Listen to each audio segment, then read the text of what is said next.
If they can't bring you down, they resort to this, huh?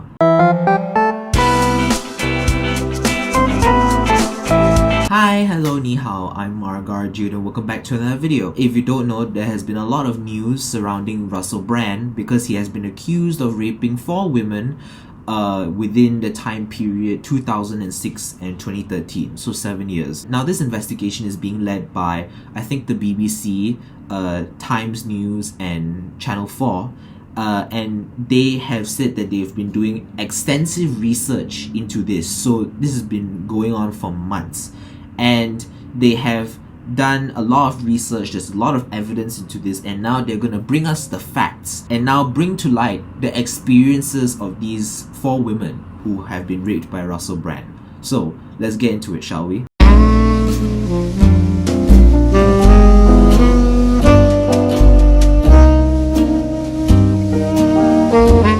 First, just to clarify, the women who he has raped, their names are Alice, Nadia, Phoebe, and Jordan Martin.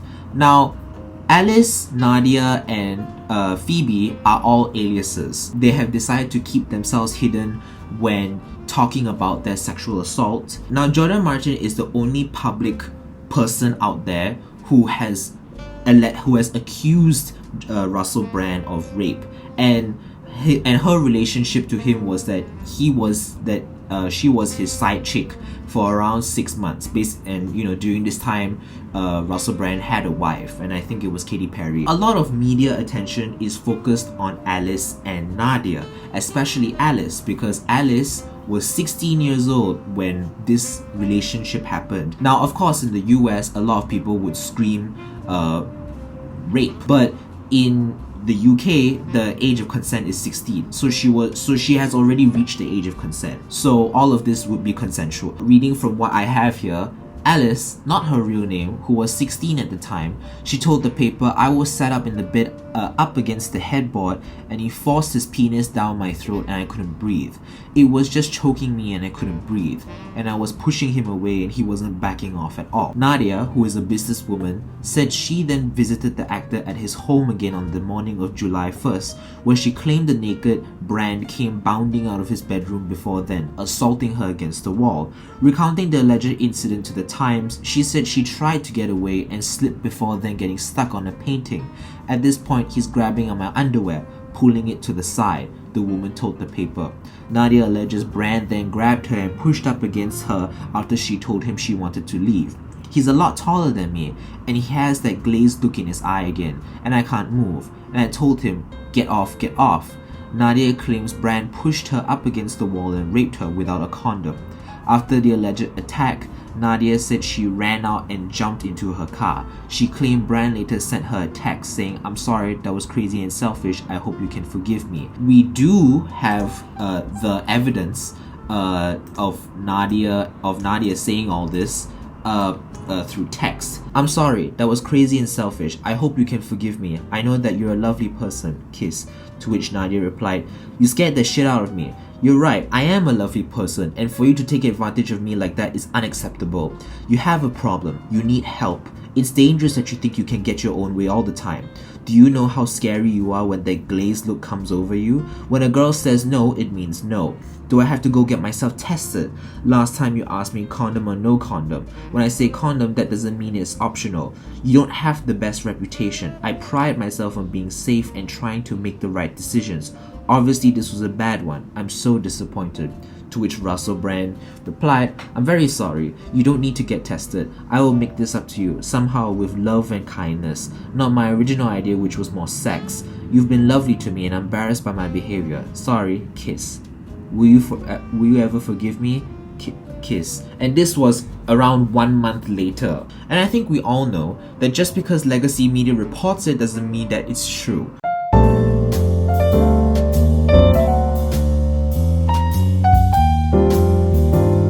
Now, just by looking at the evidence on your screen, it's giving sus. Usually, there will be an outline of a speech bubble even though it's white to differentiate from the background, unlike this blue speech bubble where you can clearly see the boundary between the two. So it tells me that this is either edited or there is like some high contrast going on. Second of all, in certain parts of this text, the words are very bold. When a girl says no, it means no. You can see that the words go from being not bold to bold. And you can clearly see in this exact same sentence, when you move over slightly, you can see that there is a clear line. There's a clear line which shows you that this evidence has been tampered with. It looks like someone cut a piece of a text from somewhere else and then just laid it over the text, or just jointed. It just looks very suspicious.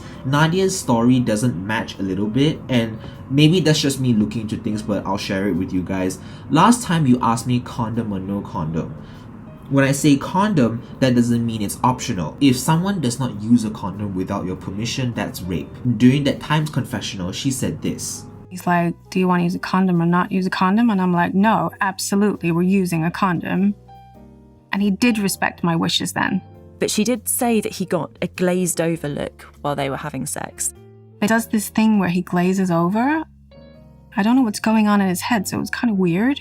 With that being said, it seems that when Russel Brand had that glazed look in his eye, it was probably meant that he was disappointed that he couldn't not use a condom during sex with Nadia. In this text, it seems that he's making it out to be like non-consensual, and they had a big fight over it when he had a glazed look in his eye. So it kind of doesn't really match, but maybe I'm just reaching, who knows. A lot of people are pointing out that him making crude jokes is also like kind of evidence to him becoming a rapist, a serial rapist. People think, because I'm so well dressed, people think he must be gay. No. Look at his wonderful haircut, he must be gay.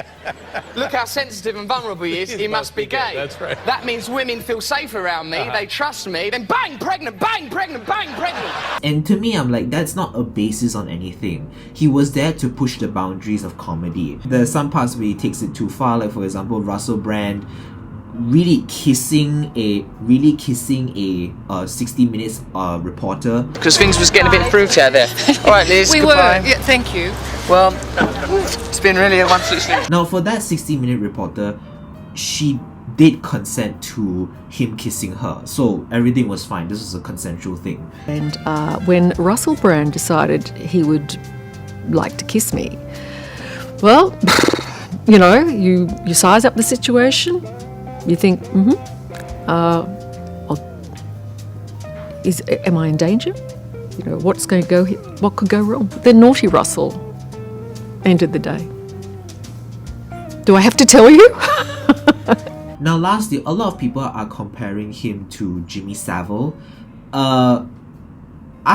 I really don't think so. This is not the same as Jimmy Savile. Now, the thing was that Jimmy Savile was very clever in concealing his crimes, in that he had a lot of power during that time, and he had a lot of soft power because he did raise a lot of money for charity, and therefore he looked good on the people. And I think he also got a reward from like the Crown or something. I can't remember where it was. That's endearing. For Russell, he's just a comic who makes very abrasive jokes and is very polarizing. You either love him or not. Now that he's completely fallen off the wagon because he's now pushing far-right conspiracy theories, a year after Jimmy Savile's death, a proper police investigation was carried out called Operation U-Tree, where they documented the various rape and assaults alleged against Jimmy Savile, and they're continuing to uncover evidence. And at the start of the video, I said that this investigation was being led by BBC News, Channel 4 and Times News, all of which are like news and media outlets. These are all legacy media, and it's not led by any police investigation whatsoever. None of these women have ever filed a report, a police report, a proper police report against Russel Brand. And it goes to show you that all of this is kind of fake, because number one, they refuse to show their faces on camera. 3 of the 4 victims refuse to show their faces or reveal themselves. Just to clarify what I said, it means that if we don't know these people's identity, we don't actually know what their relationship to Russel Brand is. Or we verified with a bunch of sources like evidence and a lot, but of course they're not going to release it to the public, right? So we're only left with questions. Over the past 3 years, an exclusive investigation by The Times, The Sunday Times, and Channel 4's Dispatches programme has spoken to more than 300 people who know Russel Brand, ex-girlfriends and their close friends and family, comedians and other celebrities, and people who worked with him on TV and radio. Our journalists have seen private emails and text messages. They've submitted freedom of information requests. They've viewed medical and therapists' notes, scrutinised Brand's books and interviews, and watched and listened to hundreds of hours of his shows in order to investigate the allegations. Second of all, there's a lack of evidence with the exception of that text, and even then that text seems very suspicious. So just to clarify something again, when I meant lack of evidence released to the public. And lastly, there was no police report filed. So it seems that they don't even want to be legitimate about it. They want to hide their faces for fear of being sued. Clarification again. Fuck. I don't think it's being sued. I think it's just have actions taken against them. So that could be sued, or they could send, or Russel Brand could probably send his rabid fans after them to terrorize them and send death threats. Now, of course, that's weird because Russel Brand does have lawyers, but I don't think he has necessarily the money, time or effort to put in to sue. And also going up to these massive government corporate companies, right, which have lots of lawyers, probably more than him, definitely more than him, is possibly just asking for death. Like, why would you do that? So the only thing that basically he only sent out like a response video just denying all the allegations on his YouTube channel. Fearing death threats and terrorism can be a good reason for why these people don't want to reveal their identities.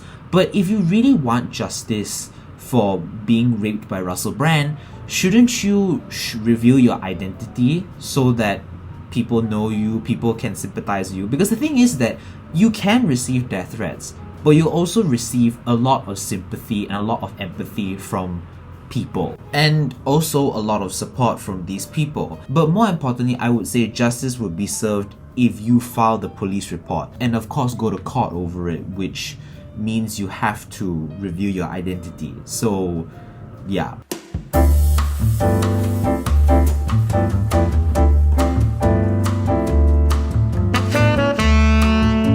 In general, we need to have a conversation on why rape victims take so long to come out with the crimes that were committed against them. This video may look like I'm defending Russel Brand, but the thing is that we don't know. And under the law, of course, Russel Brand is innocent because it's innocent till proven guilty. And which, I mean, nowadays with the Me Too movement, it's never like that. It's always guilty until proven innocent, right? And of course, him defending himself could either mean that really he did not sexually assault these 4 women, or he did and he's just trying to cover it up. That clip that I showed that you know, these news outlets took 3 years to gather all the evidence and corroborate it with many sources, that could be true, or that could be false. And who knows, who is it to say that maybe these rape victims are rape victims? They have a more nefarious reason as to why they're accusing Russel Brand of rape, or maybe they're true rape victims and Russel Brand did rape them. There's too much uncertainty that to make a case. What it looks like, using our critical thinking skills, it just looks like a hit piece. A hit piece of someone who is on the wrong side of the aisle and saying non-PC things and is being taken down by legacy media. And this is not to throw away these accusations, because if this was true, it doesn't matter whether he says far-right things, he's a serial rapist, right? But to say that you have evidence and then not show us the evidence, not show us your faces, not file a police investigation, and it's only the news outlets for the past 3 years looking into Russel Brand, it seems suspicious. Whether these allegations are true or not, we will never know. But so far, the legacy media looks more guilty than Russel Brand. Anyways guys, that will be it for this video. Comment down below what you think. Do you think that Russel Brand is innocent and he's just being targeted by the media, or he really did commit these sexual acts and he's just trying to just cover his ass? Like this video, subscribe to my channel, and hit the notification bell if you want to receive more of my content in the future. Anyways guys, I've been your host Margargio. This video was done and edited by me, and yeah, I'll see you in the next video. 再见，拜拜。